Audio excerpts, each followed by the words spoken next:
Hello and welcome, and if you can see and hear me, as always, just leave a comment. Today's video, I'm feeling much better today than I felt last time I did a video. Today's video is a question and answer session. So I've received over the past 3 weeks, I've received some questions, and then I thought, it's been a year since I've started this page. I can barely believe it. So I've wanted to do something to celebrate that. I I found that I've been celebrating lots of silly little milestones all along my journey thus far. So it almost comes natural to celebrate these things. And it keeps me going. It keeps me, it makes me realize how far I've come. And yeah. Today's video is a question and answer session. So I'm going to get right to it. The first question that I'm going to discuss today is what to use or do for flabbiness. Now, this was the question maybe that shocked me most in the beginning, because everybody expects that if you've lost 80 kilograms, that there must be a huge amount of excess skin and flabbiness and things that you have got to deal with now. In my case, that's just I feel I'm incredibly lucky. I've got very little excess skin that I worry about. I've got some on my thighs, which I'd like to get rid of, but I'm trying to not go for a surgical approach with that. And I've got some on the top of my arms, which I'd also like to work on. And then at the back of my knees, there seems to be like loose skin there that I don't like. And then of course on my bum. so there's some loose skin, but I feel in general I'm quite lucky. What I do about the loose skin though is I exercise. I think that's one of the things that helps the most for excess skin is I exercise. I can actually see how it's made a difference over the years. Also, I lost my weight very slowly. It took me almost 3 years to lose the 80 kilograms. So I've slowly shrunk into my new weight, which I also believe helped. And I'm still quite young. I'm only 40. I don't know if 40 is young or old, but I think that helps as well. And maybe I've naturally good skin as well. So I think all those things help. I've written an article November last year on excess skin, which I'll post the link to in the comment section of this video. Just need to go and find it first. So the one thing I do is exercising. I do Pilates, and then I also run. But I think the Pilates helps more with the toning than the running. And I also have a great Pilates teacher. She focuses specifically on the areas that I want to improve. So that helps. And then I dry brush. Now, what's so nice about getting the questions beforehand is that I can actually prepare a little bit. So I dry brush. This is the brush I use. This is actually my second brush that I've bought that looks like this. It's from Clicks. I think it's Clicks' own make. But you can get a variety of different brushes. So what I do currently, I do it in the evenings. So then I'll you can't brush the same section of skin, I think, too often. So what I do it in sections because I'm quite busy. So the one evening I'll just do the legs, and then the next evening I'll do my arms, and then I do the torso on another evening, and then it's like, and each section gets like a chance every third day. If I run in the afternoons, then I do the dry brushing in the mornings. But now currently I'm running in the mornings, and I'm planning of staying staying like that. So I'll probably continue with it in evenings then. Yeah, so yeah, these brushes, they're not that expensive, and yeah, they've served me. I, I think it helps. I think it improves my skin tone, so, and then the circulation. So yeah, but I see Jana says she would love to read that article, but I'll post a link to it in the comment section. Okay, so yeah, that was about flabbiness. Then the other question was on my favorite adult recipe and also something for the kids. Now, yesterday I made this recipe just to make sure that it is actually my favorite. When before I got married, that year before I got married, in between staying at Ray's and actually getting married, I stayed with two Indian girls, and I the one gave me this book as a birthday present, and my favorite recipe is in this book. So yeah, I've gotten to learn quite a bit about working with spices. So this was gifted to me, I see it, on 21st of May 2005. So that was the year after my marriage, and there's a korma recipe in here that is made with lamb. So it's normally a lamb recipe, but it's got, I add extra chilies and things for it, but that is my absolute favorite recipe, is this korma curry. So what I do, well, I've needed to adapt it a little bit if I want to, you know, have it more often, than, you know, you can't, if I'm going to eat this curry every day, I'll probably gain weight again. So I make it just with vegetables. I've taken 2 photos yesterday of all the vegetables that I've put into this curry. So I make it with just the vegetables and add some beans to it. So I make it basically a vegetarian curry, but it's the combination of the spices that I like, and I've always liked that. So, and yeah, so that's my favorite adult recipe. And now this is part of the question says also something for the kids, and that's tricky for me because I've got 4 kids and I do not cook separately at all. I cook for all of us the same meal. So because I don't cook separately for the kids, it's difficult for me to say which recipes are good for children, because they just need to eat whatever we eat. What I can say though is that all 3 my eldest kids, not my youngest, we on Tuesday evenings we normally make like a wrap thing. So I buy a packet of wraps. Now I know that a 60-gram wrap is 2 carbs for Wales.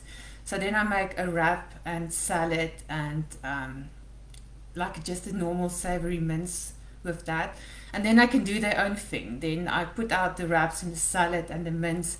And my 3 eldest kids quite like that, but my youngest, she doesn't like that at all. She always objects to us having wraps. So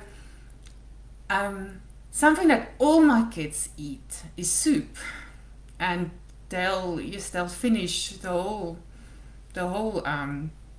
pot of soup if I make soup. They really like soup. Yeah, but I think the trick is to not cook separately. I don't have something specific for children that I make that they love. They just need to eat what we eat. My eldest eats everything. Yes, he can eat like a whole loaf of bread. He's 13, but he's quite tall, so he eats a lot. But yeah, how to start drinking more water. And this was something I also quite struggled with in the beginning. I used to stay before I rejoined Wales. I used to stay hydrated, drinking mostly cold drinks and fruit juices. So and coffee. I'm a software programmer, so I drink quite a lot of coffee. I'm like a little coffee pot, but Yeah, it's quite cold here, so excuse me if I'm shivering. Yeah, I hardly drank any water when I started. So this was something big for me to start with as well. I bought these pepper bottles. Um, it's just a 1 liter bottle that's washable and reusable. I actually bought two of them in 2012. I bought two of them and I gave one to my neighbor, and yeah, and I've just kept the one for myself. So what I do is I fill these bottles, and then I just take them everywhere with me. I just have the one bottle, so I take them everywhere with me. Why do I keep saying them? Take it everywhere with me. Yeah, and then I need to fill it at least twice a day if I need to drink 2 liters of water, but I aim for 3 liters. In winter it's very difficult. In summer it's quite easy. Summer it's easy to get to 3 liters, but in winter I find it quite difficult to get to 2 liters. But yeah, then I'll drink some extra tea and things to just try and stay warm a little bit. But that's how I started. I find that you need to pace yourself in the beginning, especially if you're not used to drinking the amount of water that is required. I once said, I think if you drink a glass of water before breakfast and mid-morning, then before lunch, then mid-afternoon, and then another one mid-afternoon, and then before supper and after supper, then I'm missing one there. But if you work it out like that, it's 8 glasses of water. When was it? Before breakfast, after breakfast. Mid-morning, before lunch, after lunch, mid-afternoon, then another one then it's before supper and after supper, yes. Then it's 8. It's 8 glasses of water. If you can pace yourself like that, then at least it's not a whole bunch of water that you need to drink. Don't save your water for the end of the day and then try to drink it all at once. So yeah, I think that's the most important part about starting to drink water, is trying to pace yourself and slowly getting yourself into it. Now I can't imagine not drinking the amount of water that I'm drinking. I've just gotten so used to it by now. Okay. Guidelines on how to plan when you have a hectic schedule. Now, as I already said, I am a mom of 4. I do have quite a hectic schedule. I also work. I work a half day. I work in the mornings, and then I play mom's taxi in the afternoons. So yeah, and then I keep busy with all types of other things. I'm always doing something, so I do understand that. What works for me is, over time, what I've gotten to certain meals on certain days. Like on Mondays, I normally know we're gonna have chicken with vegetables and some type of starch. And then on Tuesdays we've got the wraps. On Wednesdays it's normally a soup or a curry or something like that. So something that can go into the slow cooker or and then on Thursdays it's usually sausages with like a salad or an Asian type of thing that I try to concoct at the moment. And then on Fridays, my kids used to cook on Fridays, but then they started dropping us. They would wait until the last moment to give us their grocery list. So I've moved their cooking days to Saturday now. So on Fridays, it's normally the days that I want to do something new. So because I have these I don't want to say set menu, but I've got more or less an idea of what I'm going to make in the week. When I go and buy, then on a Saturday morning, I know what to buy. And I also try to, if something is not available, then I'll look for a suitable substitute or try another recipe or something. But I've got more or less a plan in place, a rough plan of what the week's meals are going to be like. On weekends, thankfully, it's my kids that cook on a Saturday evening, and then my husband cooks on a Sunday. Yeah, and then the rest, for me, it's always the supper that's the issue. Because everything else sort of falls into place almost automatically. Like breakfast is more or less the same every day. Then it's the snacks, which is normally fruit, or maybe toast with some wet roe, or what other snacks? Rice cakes with some peanut butter. So snacks, if you've got it in the cupboard, you're more or less sorted. You don't need to do that much planning. And for lunchtime, it's normally for me a salad or something. The kids usually sort themselves out for lunch. Now, I once said I feel like a waitress in the afternoons when I'm making lunch for the kids. Like what do you want for lunch? And then they can sort of pick what they want for themselves. But they normally add eggs or like sandwiches or something for lunch. So for me, it's the big part in planning is my supper.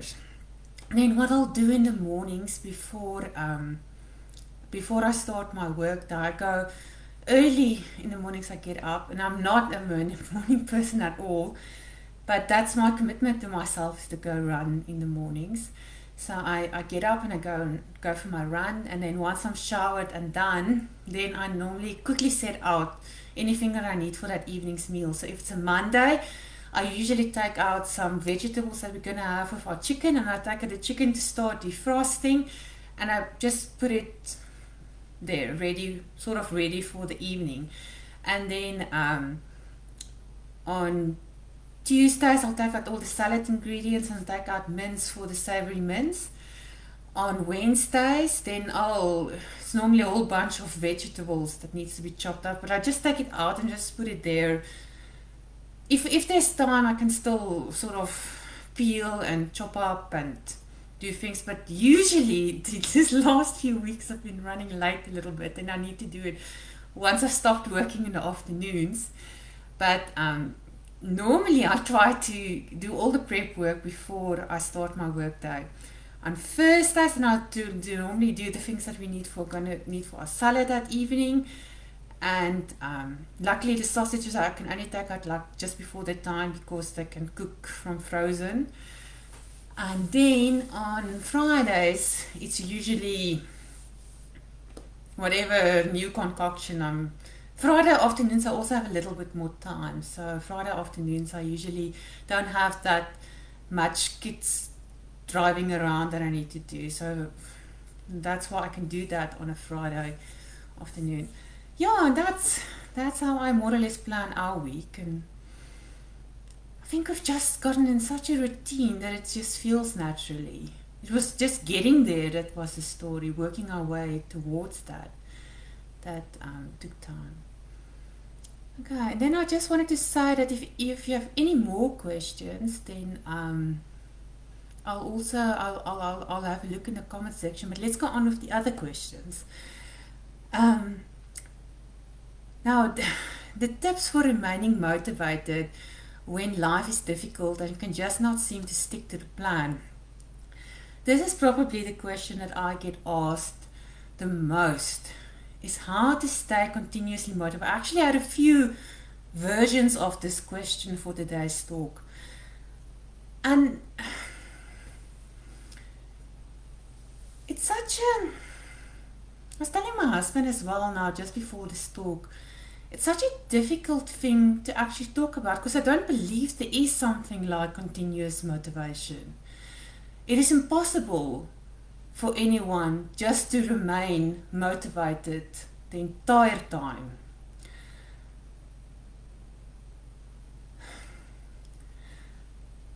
There's a few reasons, I think, why people start to feel demotivated after a while. Maybe one of the reasons I think is they're probably really struggling. And the plan that they've decided to follow is just so unsustainable that it becomes hard work just to follow the plan.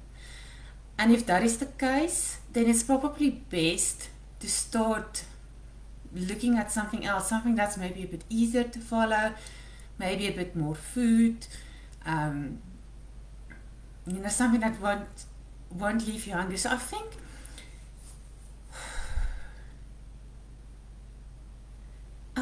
the thing with continuous motivation is that you cannot start something that you cannot see yourself doing for the rest of your life. If you start something with the idea that one day I'm going to finish this and then I'm going to go back to the way life was beforehand, if that is your mindset, then I think you're setting yourself up for failure. Your mindset needs to be one for, I am trying to make a lifestyle change. And I am picking something that I want to be able to do for the rest of my life. I want to become a healthier person or a more active person or whatever the change is that you want to make in your life. Now,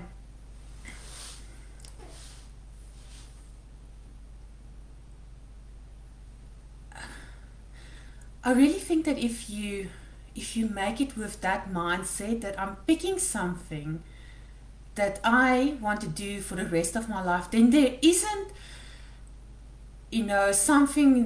really a wagon to fall off from, because you are trying to improve your habits. You're trying to get to new and better habits, and then the only wagon you're going to fall off from is when you regress completely to your old habits again. So that's the first thing, is to make a choice of a lifestyle, to realize that you're making this change for the rest of your life. Okay, and the other thing that I think is it's up here is this mind move that you need to make, and that's what I try to focus on with my page, is that mind move. And I wanted to read this section from Melinda's book. Don't know how many of you know Melinda Ferguson. She wrote 3 books. She wrote Smacked, Hooked, and Crashed. Now this section I want to read is from her last book, Crashed. She is a heroin and crack addict. And her 3 books are 3 memoirs that she just shares her story with, and it's amazing. But she's not particularly, it's not like she struggled with bulimia. It was bulimia, in her teenage years, and then she also had a little bit of weight issues later on, and she discusses some of it a bit in her book Crashed. And I want to read this section and say, of all the substances that I've been addicted, of all the substances to which I have been addicted, and there have been many, heroin, crack, alcohol, dagga, ecstasy, and nicotine, food has probably been the most defiant and the hardest to handle. Sugar specifically, but actually food in all shapes, textures, and flavors. And I think that is almost is the essence of what we are struggling with here. And people don't want to admit it, but we are struggling here with an addiction. Especially if you find yourself 80 kilograms overweight, like I was. That is not normal. I was happy for a few years and I wanted to experiment with a few nice recipes, and then I picked up 10 kgs. That's not that. That is a huge, huge problem. And most of the time, I think probably all the time, the roots of that problem is an addiction. And that is where I think you need to start looking at what are the reasons that cause me to eat. What are the, like any diet that you're going to follow, if you're going to pick a starvation diet or the 28 diet, or if you're going to go and ban, there's so many diets out there. Any diet that you decide, that you pick and you follow religiously will work.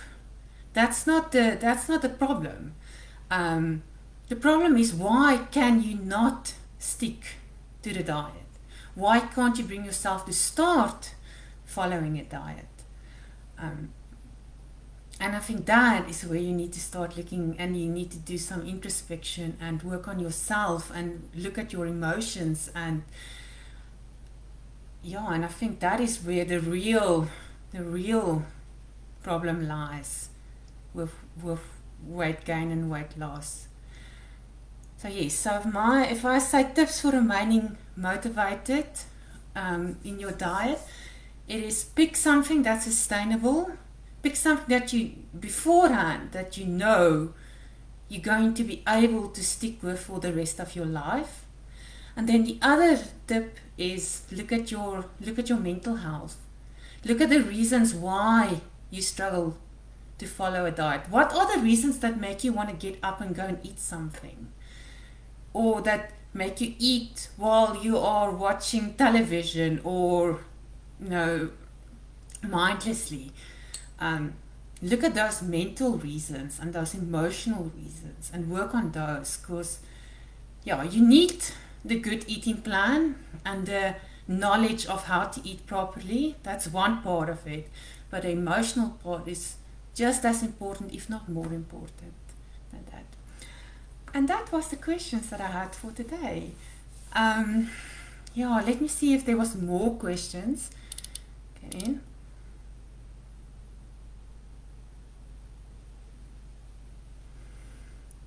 I also need to lose a lot of weight. What keeps you motivated not to cheat? Yes, I cheated as well. I think that's one of the nobody can stick to something the whole time religiously. It's just not possible. Life happens, we're human. You need something with a little bit of leeway, and at least try to stick 80% to the plan if you can. So it's find that plan that you're gonna be able to follow for the rest of your life. And if you still struggle with that, then start looking at the reasons why you're cheating. Why is it when you lose more than 1 kilogram a week, then the next week you pick it up again? I'm battling with this, and I feel like different things to eat.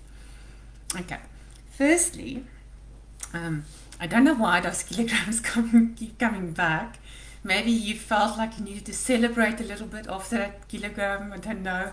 Our women's bodies are, we deal with ovulation and menstruation and everything. Then you're a little bit up and then you're a bit down. And all in all, if you find you tend to fluctuate week by week, maybe try only weigh every 2 weeks.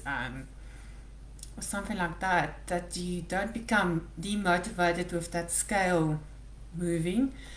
I would say I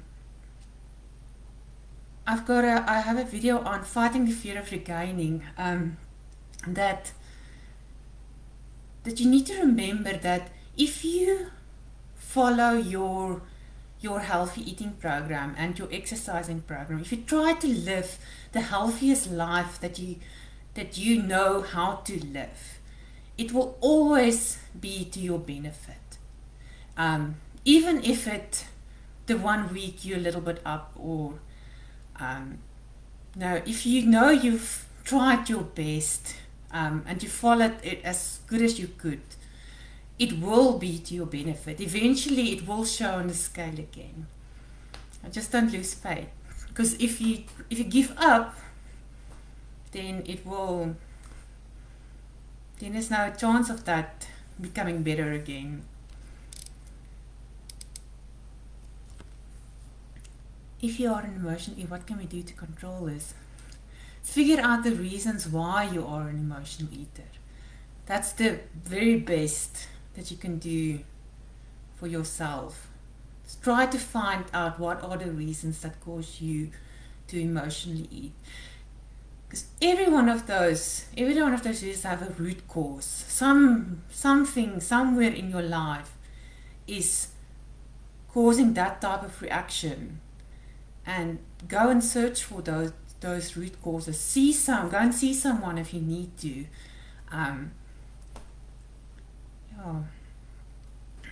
Okay, and then find it very difficult to drink water. Just come on. I just had a piece on the water a bit earlier, Kathy. You can just, when this video is done, just rewind and then have a look at it. I remember Lisa. Class is slow. Why? Okay, so I find that with exercising, my weight loss has also slowed down quite a lot. I didn't exercise initially. I only started exercising more or less when I was about midway with my weight loss journey. So about 40 kilograms in, I only started exercising, and I told someone the other day, the last 7 kilograms took me 8 months to lose, and that was with exercising. So I've also found that exercising actually slows weight loss down a little bit. And I think the reason for that is I've been trying to figure this out because it's incredibly frustrating. I think the reason is when you exercise that you are naturally more hungry. And I think you actually eat a little bit more if you're more active. And I've been trying to be very strict on myself when I find myself becoming hungry at times when I'm not supposed to be, or eat more more than what I should. So I think that's the reason. I think the exercising will actually make you lose weight a little bit faster, but because you are more hungry, I think you actually eat a little bit more. But I'm still trying to figure that one out. So, okay, how do you feel if you have an overeating day that you get back on track the same day? Yeah, that is one thing that I feel very strongly about. You shouldn't let a bad meal become a bad day, become a bad week, become a bad month. So I'm trying to get back on track. If I had something that was like, if I had ice cream or I had a meal that was way too much, then I try to just go back to my normal eating plan from the very next snack or the very next meal. So I try not to let that day or that bad meal compound into me just saying, oh well, what the heck, might as well give up. Did you battle with constipation? Any tips on this? No, no, I didn't.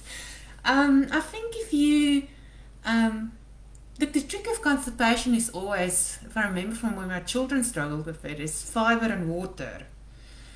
So getting in more natural fibers.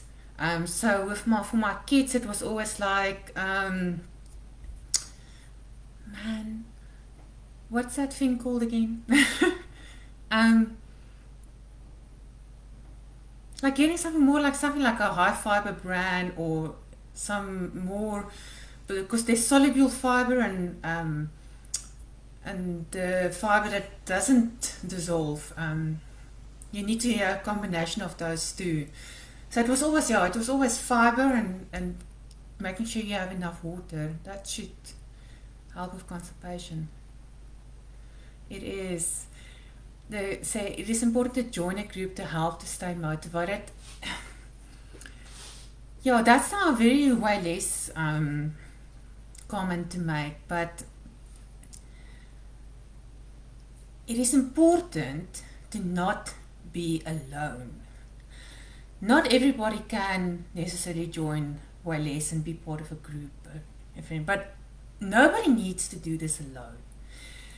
There might be a good friend that can help and support you, or some close family, or if you are really alone, and even if you're not, send me a message, and I've got a few people that I'm not coaching, but that reports back to me each week. So they'll send me their weight, and then I'll just maybe make a comment, or just give them something to help them stay motivated, or